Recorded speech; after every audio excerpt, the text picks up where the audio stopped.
మీరు అయినా మీరు చెప్పింది చేయట్లేదు, అలా కాదు, దీనికే ఎందుకు కట్టుబడి ఉన్నారంటే ఈ యొక్క కూటమి ప్రభుత్వం కానీ, నారా చంద్రబాబు నాయుడు గారు కానీ, లోకేష్ గారు కానీ, పవన్ కళ్యాణ్ గారు కానీ ఏంటంటే దాని తాలూకు ఏదైతే 2 లక్షల కోట్ల రూపాయలు వచ్చేటువంటి ఈ యొక్క మనకి అందుతూ ఉంటాయి కదా, లంచం రూపాయలు అవ్వచ్చు, ఇంకోటి రూపాయలు అవ్వచ్చు, ఆ డబ్బులు ఎక్కడ మిస్ అయిపోతున్న పాయింట్లో ఈ యొక్క అవినీతి చేయడం కోసం అని చెప్పి చేస్తున్నారే తప్ప ఇది ప్రజల సంక్షేమం కోసం వెల్ఫేర్ గురించి అయితే కానే కాదని చెప్పేసి ఈ ప్రజలందరూ గుర్తుంచుకోవాలి.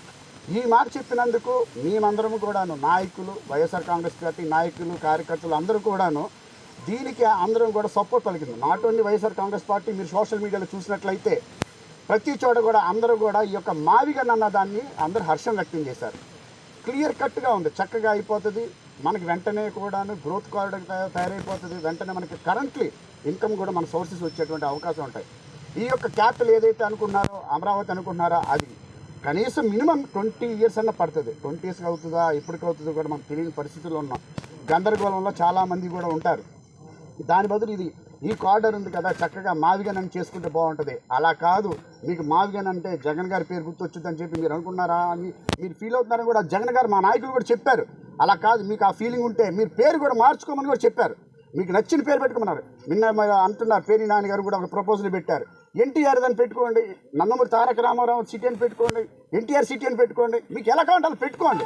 కానీ ప్రజల్ని ఇబ్బంది పెట్టే ప్రక్రియలో 2 లక్షల కోట్ల రూపాయలు వెచ్చించి మళ్ళీ అక్కడ కన్స్ట్రక్ట్ చేసుకోవడానికి కూడా, అంటే ఈ విషయం బాగా గ్రహించాలి అందరూ కూడా. ఈరోజు అందరూ కూడా మనం అప్పులు తీసుకొచ్చేసి 2 లక్షల కోట్ల రూపాయలు ఆ భారాన్ని ప్రజల మీద పెడుతున్నాం. అక్కడ వరకు సరిపోయింది, కానీ ఇక్కడ కన్స్ట్రక్షన్ చేస్తున్నారు. ఇంకో విషయం గ్రహించాలా, nearly 1 crore square feet of land అక్కడ కన్స్ట్రక్షన్ జరుగుతుంది. 1 కోటి స్క్వేర్ ఫీట్ అంటే 12,000 రూపాయల యొక్క at the square feet price అంతా 12,000 రూపాయలు అడుగు కట్టుబడి అయితే 12,000 రూపాయల రేటుతో చేస్తున్నారు. ఎంత ఢిల్లీ కానీ ఇంకో చోట కానీ ఎక్కడైనా సరే 4,000 అవుతుంది, లేదంటే 5,000 రూపాయలు అవుతుంది ఒక బిల్డింగ్ కన్స్ట్రక్ట్ చేయాలంటే. కానీ ఇక్కడ 12,000 రూపాయలు వెచ్చించి, అంటే దగ్గర అడుగుకి 8,000 రూపాయలు ఎక్స్ట్రాగా అదనంగా కన్స్ట్రక్షన్కి పెడుతున్నారు ఈ యొక్క కూటమి ప్రభుత్వం. అది కూడా ఆ భారం ఎవరి మీద పడుతుంది, అది కూడా మళ్ళీ అగైన్ ప్రజల మీదే పడుతుంది. కానీ ఓకే, నీ దగ్గర ఈరోజు డబ్బు ఉంది, నీ దగ్గర తీసుకొస్తావు, నీకు అప్పు తీసుకొస్తావు, లేదంటే కన్స్ట్రక్ట్ చేసుకోవడానికి ఎవరో ఒకరు వస్తారు చేస్తారు. కానీ ఏదో ఒకటి మనకున్న ల్యాండ్స్ ఏదైతే ఉందో తాకట్టు పెట్టుకొని బ్యాంకులో ఉందో తీసుకొని నువ్వు కన్స్ట్రక్ట్ చేస్తారు. What about common man then?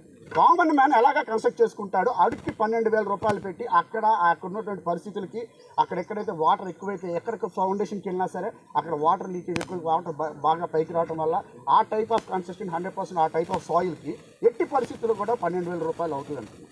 So ఈ 12,000 రూపాయలు అయితే ఎవరు వెచ్చిస్తారు? ఎవరైనా ఉంటే సెన్సిబుల్గా ఆలోచిస్తే, నువ్వు ప్రకృతి గురించి ఆలోచించినప్పుడు, నువ్వు డెవలప్మెంట్ చేయాలనుకున్నప్పుడు 4,000 రూపాయలు 5,000 రూపాయలతో ఫీజిబిలిటీ ఎక్కడుందో చేసుకోవాలి. అందుకని మా నాయకుడు వైఎస్ జగన్మోహన్ రెడ్డి గారు మావిగన్ అన్నటువంటి ప్రపోజల్ పెట్టారు. మీరు 2 లక్షల కోట్ల రూపాయలు పెడుతున్నారు కదా, దానిలో ఒక 10% పెట్టండి, 100% మంచి డెవలప్మెంట్ అవుతుంది, మంచి క్యాపిటల్ తయారవుతుంది అని చెప్పేసి చెప్పడం జరిగింది. దానికి ఈ యొక్క రాధాకృష్ణ గారు చంద్రబాబు నాయుడు గారి మీద ఉన్నటువంటి ఏదైతే దండుకునే ప్రక్రియలో ఆయన కూడా ఒక భాగంగా ఉన్నారు కాబట్టి ఆయన కూడా చంద్రబాబు నాయుడు గారి కోసం అని చెప్పేసి అనుచిత వ్యాఖ్యలు చేయించారు, ప్రసారం చేయించారు.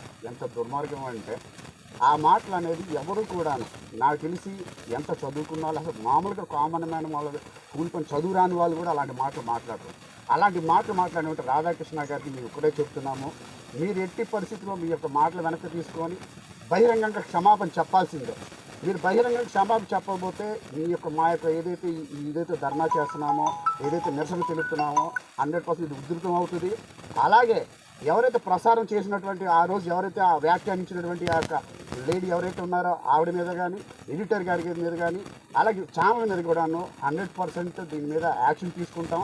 మీకు ఒకటి గుర్తుంచుకోండి, రానున్న రోజులు 100% 2029లో 200% వైఎస్ఆర్ కాంగ్రెస్ పార్టీ వచ్చింది.